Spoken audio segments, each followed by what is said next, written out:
మా కూటమి కూడా సమాజాన్ని ముందుకు తీసుకెళ్లేది. మీ అందరికీ అండగా ఉండాలని తెలియజేసుకుంటూ మే 13 జరిగే ఎన్నికల్లో మీరు బద్దలు కొట్టేయండి. వైఎస్ జగన్ ఇలా అడుగుతున్నాడు ఓట్లు, మేము ఇలా అడుగుతున్నాం ఓట్లు, తల వంచి అడుగుతున్నాం. వైఎస్ బెదిరిస్తున్నాడు ఓట్లేస్తారా ఏరా అని.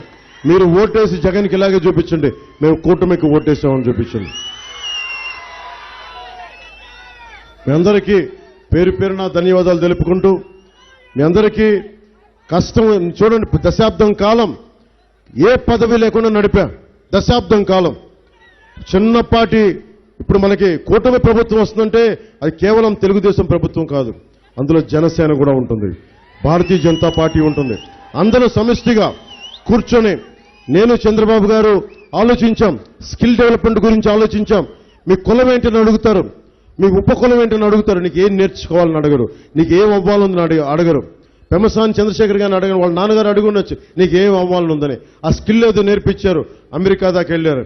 ఇలాంటి ప్రభుత్వం చిరంజీవి గారు ఉన్నారు, నీకేం కావాలో నాకు తెలియలా,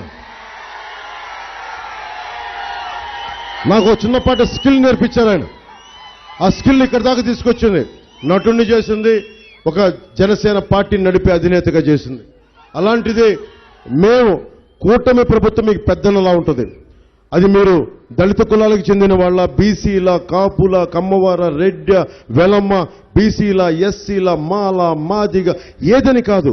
అరే నీకు ఏం నేర్చుకోవాలంది తండ్రి, నీకు తల్లి నీకు ఏం నేర్చుకోవాలందమ్మా. కుల ధృవీకరణతో పాటు నీకు ఏమి నేర్చుకోవాలి, నీ భవిష్యత్తుకి ఏమి నేర్పితే బాగుంటుందని అడిగే గణాంకాలను మొట్టమొదటిసారి భారతదేశంలోనే మనమే తీసుకుంటా ఉన్నాం. అదే మనమే ధారేశాం. అలాగే ప్రతి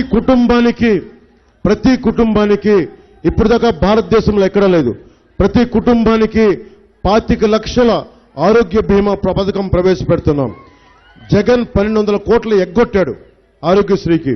ఫస్ట్ టైం మనం 25 లక్షల ఆరోగ్య బీమా పథకాన్ని ప్రతి కుటుంబానికి వర్తింపజేస్తున్నాం.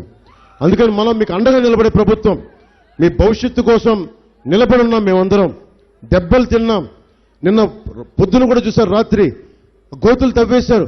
ఏమాత్రం అటు ఇటు అయిపోయి ఉంటే హెలికాప్టర్ తిరగబడిపోయి ప్రాణాలు పోయిండే, ఎవరన్నా చూడకపోయినుంటే. అంటే ఇంత అరాచక ప్రభుత్వం, ఉగ్రవాద ప్రభుత్వం ఇది, టెర్రరిస్ట్ ప్రభుత్వం ఇది. మరి ఏమంటాం దీన్ని? సో మీ అందరికీ లా అండ్ ఆర్డర్ని చాలా బలంగా తీసుకొస్తాం.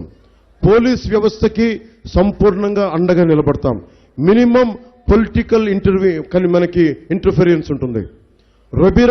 జూలియస్ రెబీరో గారి పోలీస్ సంస్కరణ తీసుకురావాలన్నదే నా ఆకాంక్ష.